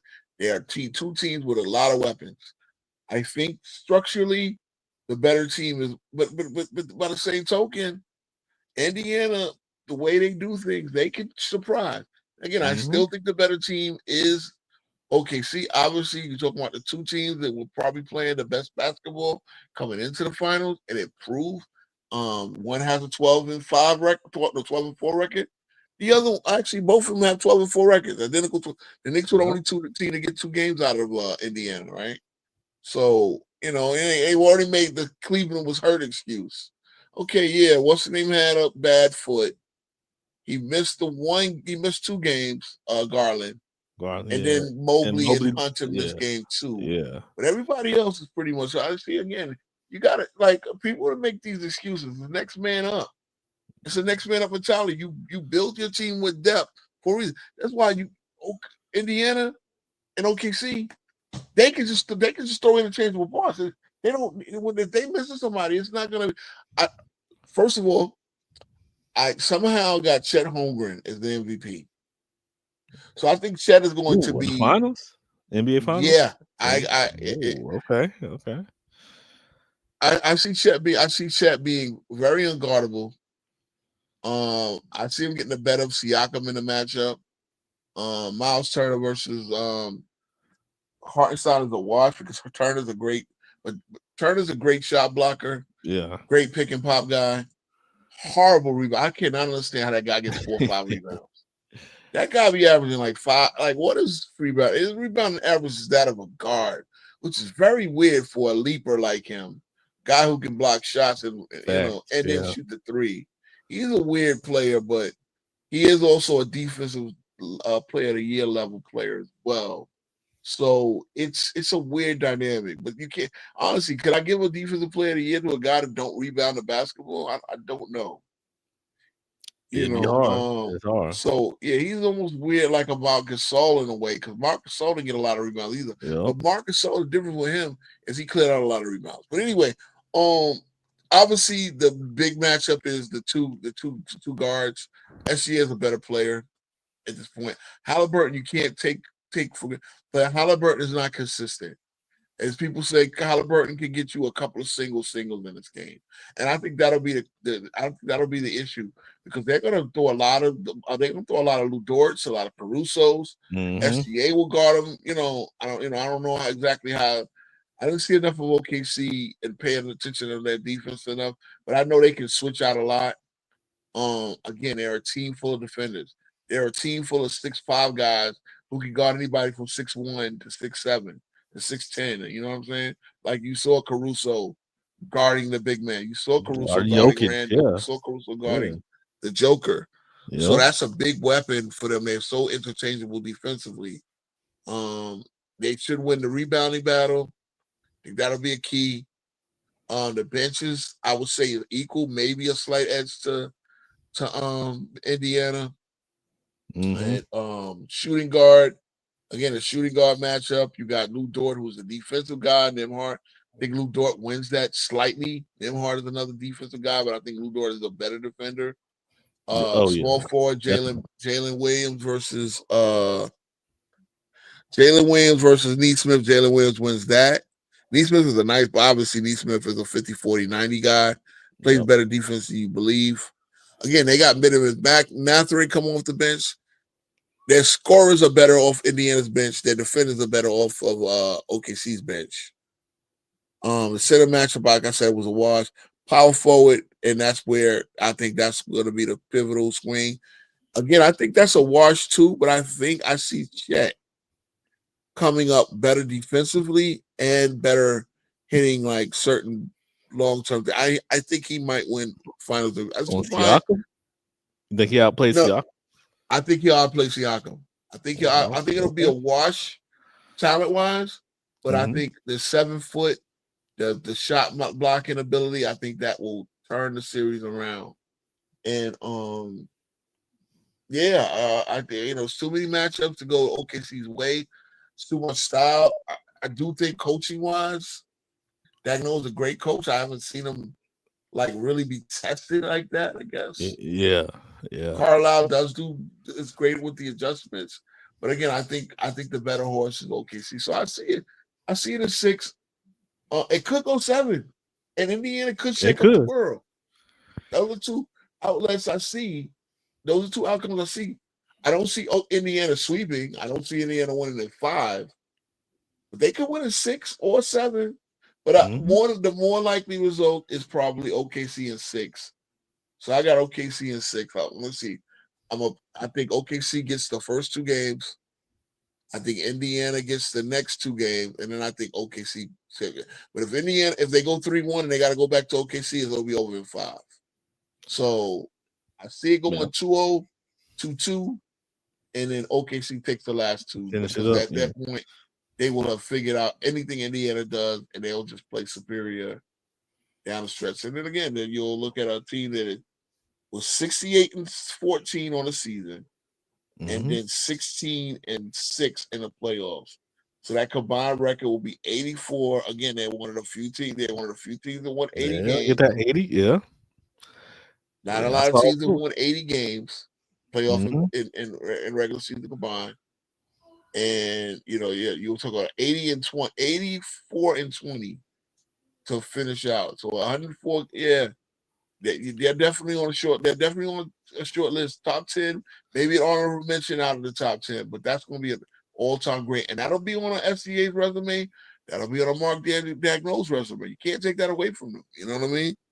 Because they're you said they're what 12-4 these playoffs. They're 12-4 add to the 16-14. So everybody. So yeah, I saw a graphic earlier. The only team that didn't win that had 80 plus, regular season playoffs was 2016 Warriors. I mean, not 2016, Warriors, the 2015, but no, 26, 2016 Warriors. 2016 Warriors. Now think about that too. There's only two other teams that didn't win a championship that won 68 games, and that'll be the 2016 Warriors and the ironically, Boston fans, the 1973 Boston Celtics that lost to my Knicks in the conference finals. Yep. History didn't repeat itself. Knicks didn't get to the finals, but again, like I said, I went down a whole Knick history, man. Since then, and all the coaching jobs, and all the coaching. I heard. Yeah, you got all that still in the. Yeah, that's crazy that you have all in the memory bank. That's why I say, Knicks fans, you'll come to me. Look, I'm like did you watch Game of Thrones? I did. Okay, I'm like the three-eyed raven of the Knicks. I got all the history up in here, bro. Y'all cannot come at me with nothing I don't remember. You go from Jeff Van Gundy to Thibodeau and to Thibodeau. I went from the first from Nelly getting fired, Thibodeau, Van Gundy getting hired. The coach from where he went to. He went to the school. My homegirl went up to Rochester, and him and his brother got hired under Pat Riley, amazingly, right? The rest is history, bro. So crazy. You got if Jeff Van Gundy comes back and goes to the Knicks, that boy, it's funny. Him and Dolan fell out 23 years ago. I mean, it's. I mean, he's over there with the Clippers. He's with the Clippers. I mean, that would be a good. I think he's a really good coach, and for what the Knicks have, he's a disciplined guy. He wants to, he's gonna hold them accountable. So yeah, I wouldn't mind that, And that goes to show you because it was some amazing stories where these guys they just wind up on a coaching staff. Like he wound up with one of Pat Riley's assistant coaches. Him and his brother. His brother wound up with a decent coaching career of his own. He winds up with the Knicks head coaching job. He was like 34 at the time. I was like, oh yeah, he played Division III point guard. I like, wait, if we need a point guard, we might be able to throw our coach in the game. And this, that, and the third, right? So between him, Spo, Dagnall, sometimes the answer is not it's not the obvious answer. Sometimes you get these, you got to get a feeling on these guys. Yeah. And you can never take away from Dagnall this season. He was great last year. Again, he went through 3 rebuilding years. 1 year when they drafted Chet, he was injured his whole first year. Yep. And they still put a respectable 40-42 record. So yeah, they were. Again, I was going to say for Knicks fans to go, oh well, Thibodeau is 54 games over 500. Well, this guy's 54 games in one season. That's facts. Yeah, exactly. Yeah. So yeah, I mean, with some of these younger coaches or some of these, different style coaches are doing, I think is what the NBA needs right now. They, OKC, like you said, that season where you said 40 and something. It They was were 40 in the and 42. Yeah, play-in. that Yeah, was they were what should have been playing. Chet's rookie year. Yeah. Yeah, and then next season they number one. They moved up to number one, and then this year 68 wins. They were winning games by a 12.9 margin. So Mm-hmm. I mean, he understands basketball. That's all I can say, and he's doing Man, a 1-on-1, phenomenal job. man. 1-on-1. Yeah, and and, And and and the moves they made were smart. They didn't get guys. They didn't get superstars. They didn't have to go get Bradley Beal's crazy none contract. of that. Oh my Yep. God, bro. Caruso, Hartenstein, two guys that fits into their style of basketball perfectly. That's all they had to do. You know, I had to take. I swear, I want the Juan boy. The Juan boy is one of them guys, one of them Go James Kingdom member, and he's one of them dudes. When he see me come up on a panel, he got to call in and contradict what I said, even though. So he posted something with Run TMC. Now people don't realize Run TMC was only together for 2 years. Yep. They traded Mitch Richmond to Sacramento for Billy Owens, and because they felt okay, we got point guard. They moved Mullen back over to shooting guard, point guard, shooting guard. They was using Mullen as a small forward. They moved Mullen back over to shooting guard. Then eventually they want to get Spreewell. They moved Mullen back over to small forward. But that team only played together for 2 years. Now, when he brings up, that Run TMC never winning a championship, or again, they didn't get to the final. They didn't get to the second round. They got to the second round once. Mm-hmm. Matter of fact, it was 1 year in the playoff. Yeah, they got to the second round. 1 year with Delhi. They were 44 and 38 1 year, and 40 and 42 the other year. And they traded for Billy Owens. They felt that next thing you know, Hardaway gets hurt. They want to get the first pick. They almost had both Hardaways. I mean, they want to get the third pick. No, they got the first pick, Yep. the third pick. And then they traded a bunch of picks to get Chris Webber. Again, they never put nothing together. Hardaway gets hurt. Mm-hmm. So they would have had Hardaway, Spreewell, Mullen, and Hardaway, Spreewell, Mullen, and Hardaway. No, we would have had Spreewell, Mullen, Hardaway, and Webber. And they never really paid. Bro, all those people that laugh about the Knicks not making a conference final in 25 years, the Golden State Warriors are making it 39 years. Nobody made fun of them. That's facts. Yep. You know what I'm saying? And that's an original. Again, the Warriors, the only 3 original franchises still existing. The Warriors, the Celtics, and the Knicks. Mm-hmm. The Warriors got their 7 championships. Cool. The Knicks have got 2. And obviously, with Boston, number 1, 18.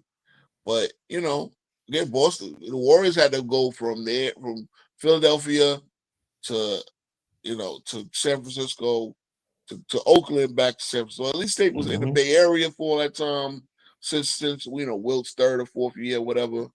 But again, for those history buffs, man, they was putting some Celtics fan put up a graphic, and they said that the Baltimore Bullets won a championship in 49. And I had to correct, that's not the same Bullets franchise. That Bullets franchise went under in the 55 season, and a new Bullets franchise came up later on. So again, that's just being it's kind of like the Hornets. Like the Hornets. It's weird because the Hornets got 3 years where they didn't exist because they gave the Hornets original history to this Bobcats franchise. So it's like the Bobcats didn't exist. The Hornets didn't exist for 3 years, and then the Pelicans, once they moved to New Orleans, the Pelicans became the Pelicans. Over. I don't know.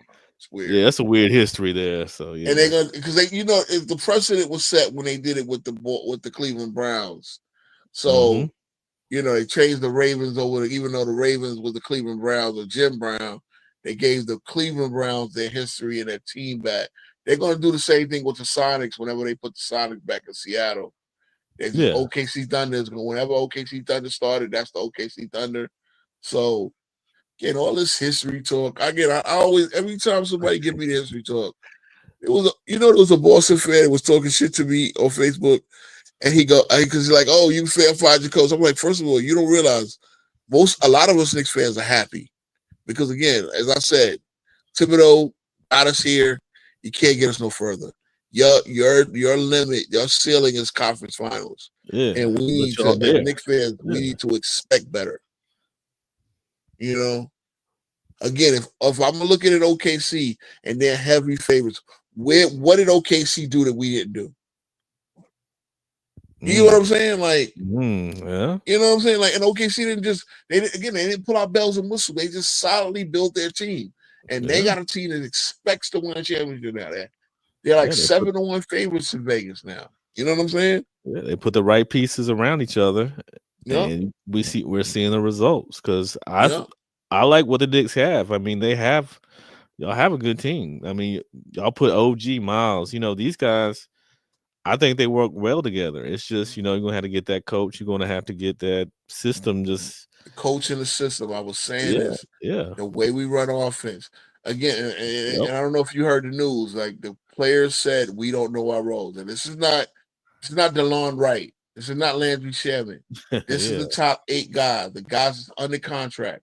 Sat in a room with Dolan and World Wide West and Leon Rose. I think Brunson might have, I think either Thibodeau might not have been in the room, for I understand. But they sat in the room and they said, we came out, we don't know our roles. That is again, I was saying that was death. A Yeah. team Yeah. That's playing for the NBA Finals online and they don't know their roles, you cannot bring them back. I'm sorry. nah. When a player say that, that's like you said, that's a death nail because Yeah. that means you're not. They don't have confidence in what you're putting out there, What you're putting doing, you're out there also to not do. communicating, and Yep. that's an issue. And again, Thibodeau might have felt this is not my type of team. He might not have liked Cat, Yeah. even though he got so much out of Cat. He Yeah. might have felt getting Cat was the stab in the back because it didn't work out with me the first time. Even though, and see, this is the thing, Thibodeau, you got the most out of this guy. His 2 You best did. seasons were played under you. Yeah.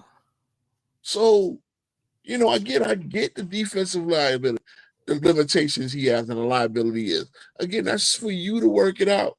And as I said, if we were going to be a mediocre defensive team, why do we need Kit Tibbs? Because again, we should be an elite offensive team, and we're not. With the personnel we have, we can play offense a lot better. And that's what I Yeah. want. If you're not gonna, Got the if you don't pieces. have a defensive team built on defense, you got a team that can play good defense. Because that's what I think Indiana is, an offensive team that can play good defense. Well, then that's what we need to be. And we got a defensive coach who's stubborn, who didn't define roles, who didn't again, everybody's in that one little spot, but it's like, yeah, you didn't, I don't, it was a lot of standing around offensively, a lot of Mm-hmm. holding the ball. I don't just put it on Brunson because if you had a diagnose, these coaches that coach the new style, they got wide open, they got free flowing ideas, they play different lineups. Exactly. Yeah. That's the Everybody's difference. touching it. Yeah. Everybody's touching the ball. So That's the difference. Same thing with Carlisle. Carlisle is a little bit of an older guard coach who does coach new school styles. He does have new school strategies. He does blend into the analytics a little bit. He does look at his lineup success, matchup success, and everything like that. So I don't think you're my power forward 1, you're my power forward 2, you're my shooting guard, and he just runs it like that. You're my point guard. You're my shooting guard 1. You're gonna play this about a minute, and everybody knows when guys are coming out the game. I mean, I've seen it too much against him. Salute. You still welcome to the barbecue. My campaign is Knicks in 26. Knicks. I'm telling you, the Knicks are at the point where I expect we make the right moves, we make the right coaching hire, we make the right signings in the free agency, and we can definitely expect. Boston is not going to be here. OKC is expected to be here, but again, I don't think nobody's repeating this decade. So this is OKC's chance. If not, Minnesota will right some of their wrongs. KD will move. There's going to be a lot to talk about in the offseason, man. Boy. Oh yeah. We're going to get some content going on, man. We're going to react to a lot of these free agent signings and trades and all that. I'm gonna Yeah. try to go live. I try to push my shorts out and all that. Because boy, I told you what happened. I was in the doctor's office waiting for my son to get his shots, and as soon as Yeah, I'm you doing a ready to lot, go. I mean doing a little short, in come the nurse, and but I That's wound how up it getting out goes. there. Yeah, Yeah. Sham saying that's going to be a crazy free agency this year. So Oh they yeah, got the to money. buckle up. Do not when you see when you see some of the money these guys gonna get, do not clutch your pearls. Do not clutch your pearls. Don't do it, because that's the market. You're gonna see crazy money. You're gonna see some crazy trades, crazy moves. And it's good. Yeah, It's the because this league is apron stuff, actually, you that you means did talk again it about the means aprons. economic growth.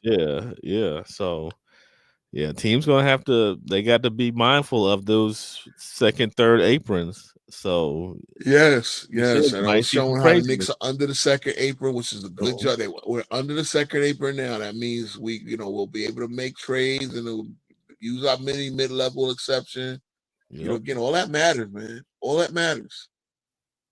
You know, if you're and stuck, that's why the super team, it's just not feasible.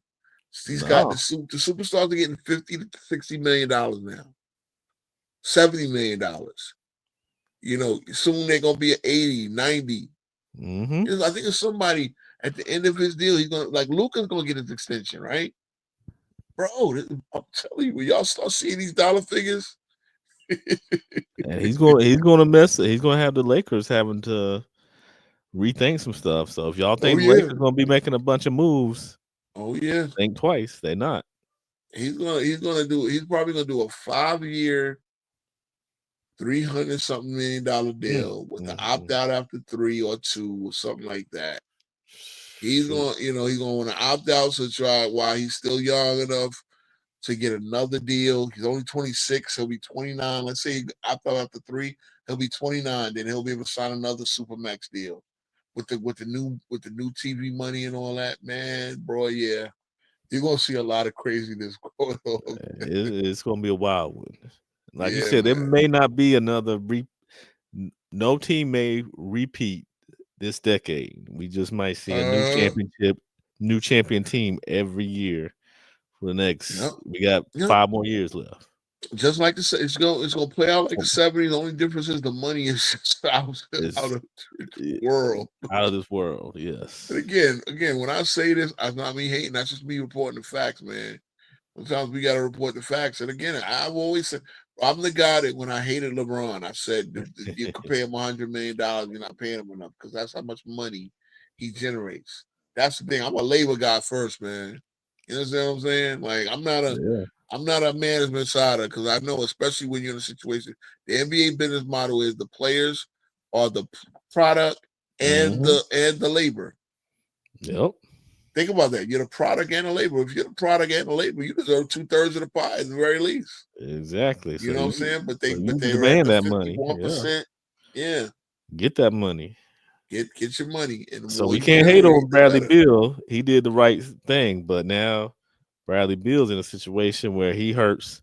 If you're a Suns fan, you Oh mad yeah, at Bradley Beal, but he he did did the the right smart thing for thing. himself. And again, I can't get mad at Bradley Beal too because I say anybody that wants about getting traded, you have the right to negotiate Yep. a no trade clause in your Yep. contract. You Everybody. know, Yep. yeah, in baseball, it's automatic. If they got the 10-5 rule. So if you've been in the league 10 years and 5 with the same team, then you automatically have a no trade clause in your contract. Meaning they can't just trade you to freaking Milwaukee or I don't know Yeah. what's the worst, Kansas City Royals if you don't want to go there. You know what I'm saying? So yeah, that's you automatically get the 10-5. NBA, well, the CBA ain't gonna put anything like that, but you can always get you can always get a deal, no trade clause put in your contract. So Yep. especially once you after the rookie deal. So yeah, man. All right, man. Anything else? I got y'all going on tomorrow, right? Are you going to do Yeah, I another think we doing some finals predictions too. I did mine cool? here, but I'm regurgitate what I said here. Yeah, Okay, no see in doubt. 6. But yeah, we'll be on tomorrow. You'll be on Thursday. Now Correct. we'll be back on Thursday. So Maine Yeah. actually this week his day off will be on Thursday. It's Wednesday, Okay. Thursday. So we'll get a Okay. actually because we did cover the wires. It's so hard to let go. I thought I would be talking long about the Tim situation. I actually thought we would get more engagement in the chat and everything like that. So I thought I was Yeah. gonna rock Hopefully we with the get Tim some. stuff for a while. I'm gonna But we try to got get. everything covered, and Yeah. we'll probably be reacting to game one. Oh, yeah, that's right. That's Thursday. So yeah. Yeah, And like and I said, we're trying to get a debate thing going on. I have a logo and everything for it. We're gonna call it the GOAT debates on the GOAT cast. But just just let you know. So we're gonna try to get some people on here. Not nothing deep. We don't have to do yeah, LeBron, Mike, and all that, the same old debates, but just because me and Big Nine's going to talk about, because I don't believe in super teams, so we're going to debate, do super teams exist and stuff like that. So we're going to try to get that mhm, started for the summer. So if anybody wants to join in, please let no us know. I'm doubt. going to try to do some community posts. So if you want to be a part of it, we're trying to going to try to get some people in so we can do these little debates and have Yeah, no the doubt. people in the comments actually, instead of getting people to judge on the show, we're gonna get you commenters, you chatters to come Yeah, in here and vote on who you think got it. fa- So we're gonna try to do that. facts, man. Yeah, look, everybody want to step in the ring. I love a good debate. Because there's gonna be some WNBA games going on. I would love to Exactly. debate a zesty Caitlin.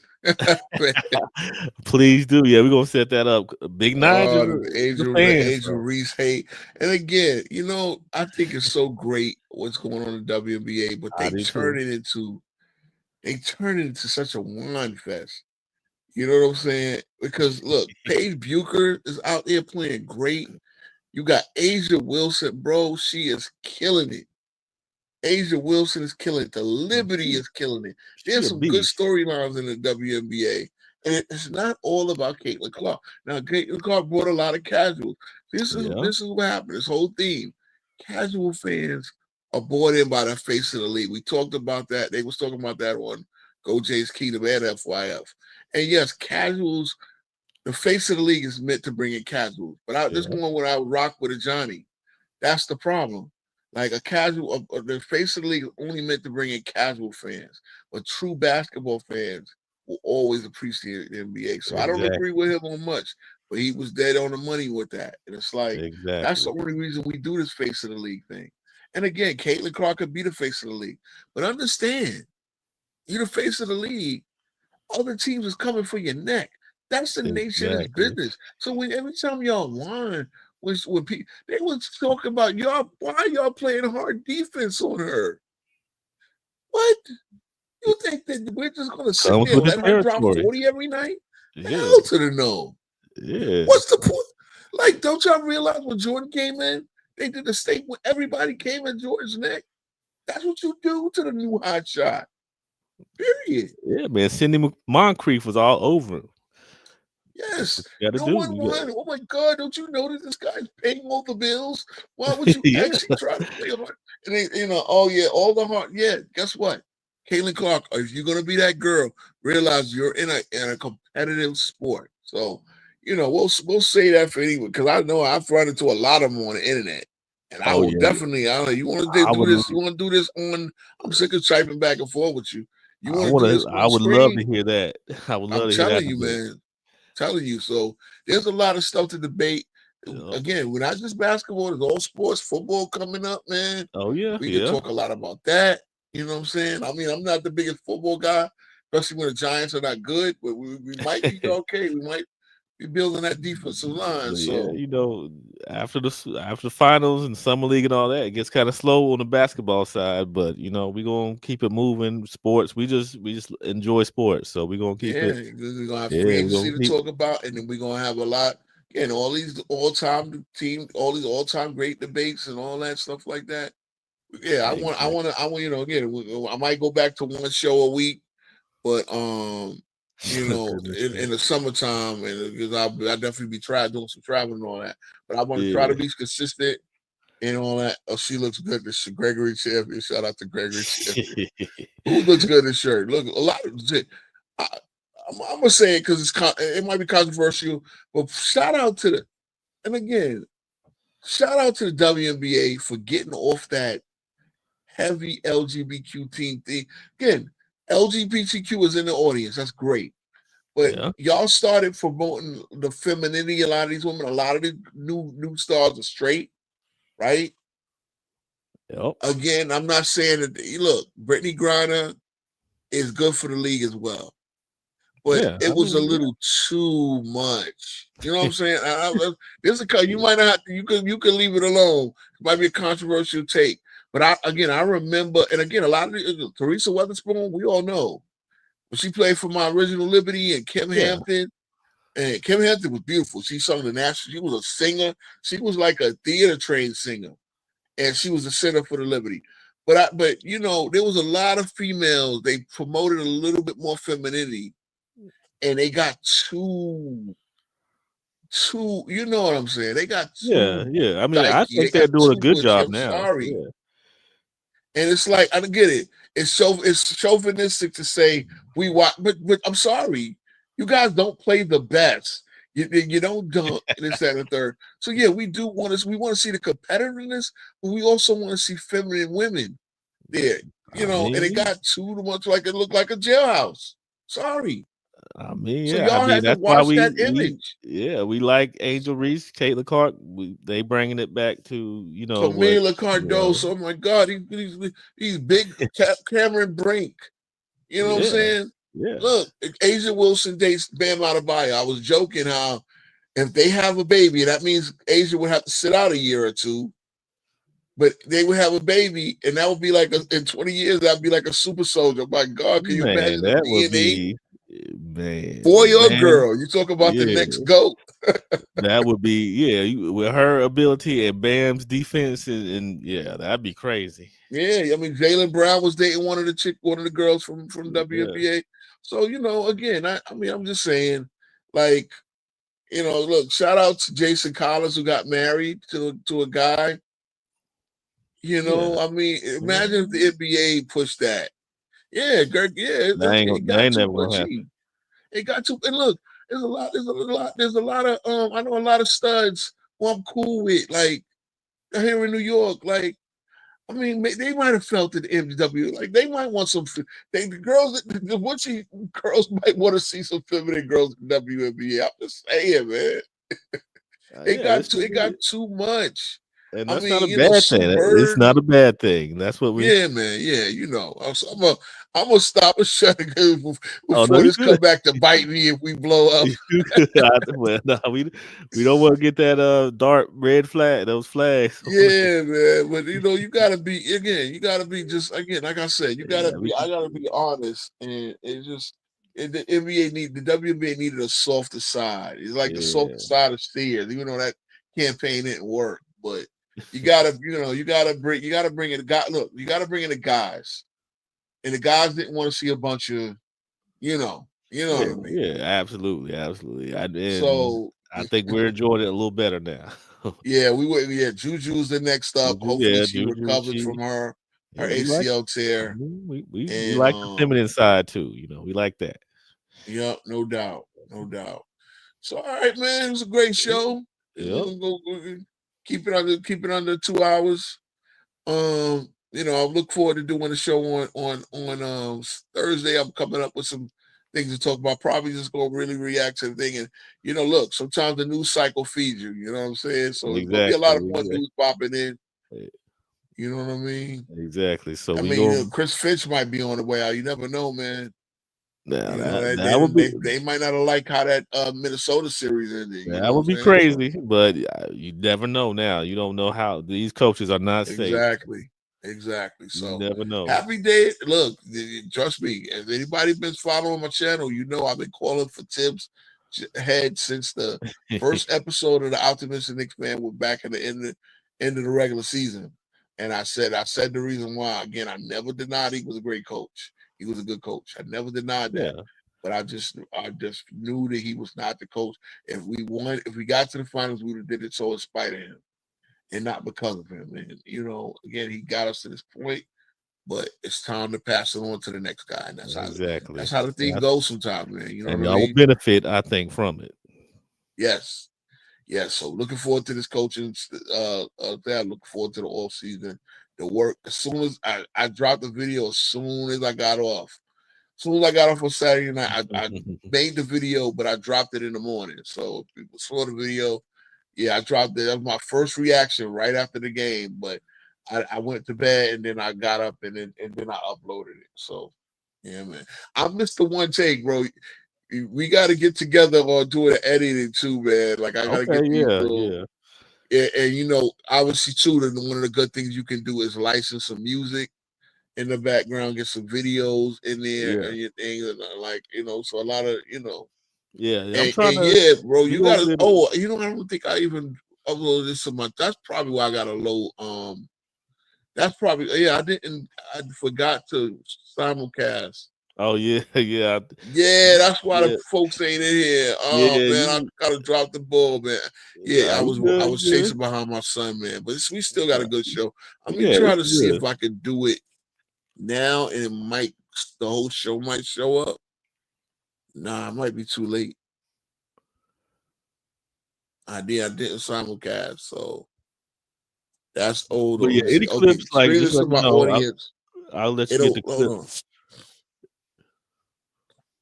I'm gonna just put a quick title in here, and maybe the whole thing will come up. I don't know. See if it works. But yeah, I forgot to do it. That's why people did not come through from my It's followers. all good. All right, save changes. It is what it is. So people will see it on the replay. I dropped the ball here. But yeah, this is a great show, man. Yeah, yeah. Yeah, so appreciate you as always, man. Thank you for Yeah, no hopping on problem. and giving me a co-host for the night. All right, man. Yeah, I appreciate you.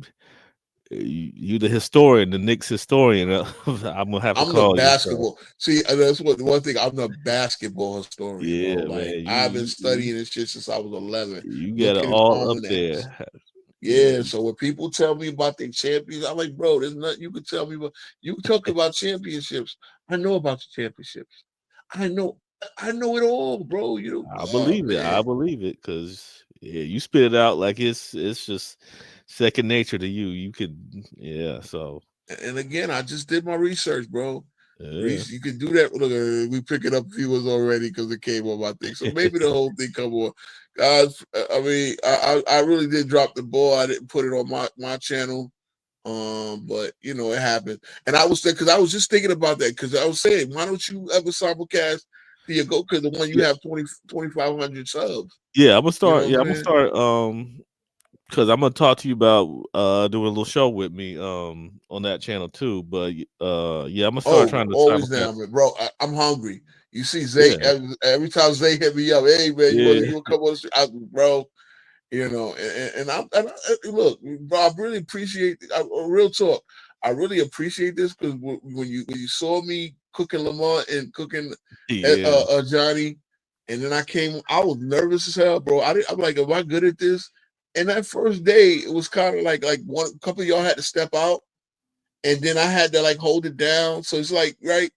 I'm like, damn, I never did this before. And then you got to start keep talking because you don't want dead air when you go live, yeah, right? yeah, So I was just like, all right, let's keep the conversation going until they get back, blah blah blah. So I like, damn, I really got a knack for this, and yeah. Oh yeah, you yeah. know, That's why I invited you on because I saw yeah you gonna blow up. So yeah, man, we yeah. want to I work just with you. again, and I'm always good with the facts. I'm always good at Yeah, keeping what the conversation is on because a lot of times people will get sidetracked by you talk about one thing and then you'll go to this. And I'm like, do y'all remember what we first was originally talking about? yep. Oh yeah, they do that. They do that on the other show a lot. So I know, because yeah, even Lamar said you always hijack. And I'm like, look, y'all don't want to go down these rabbit holes. I remember what yeah, the first one. they So bring up something Lamar crazy. started to catch my style too, and using Chat GPT every time. And I done made Chat GPT call him a liar 3 times. Yeah, you already know. Anyway, Yep. All right, man. So yeah, we got a little chat on my. I'm gonna see what actually uploaded to my channel, and yeah, we're gonna sign off for the night, man. Appreciate it, bro. Appreciate it, audience, man. You guys have a good night. Yep. I'll see y'all tomorrow and Thursday. No doubt, no doubt. All right.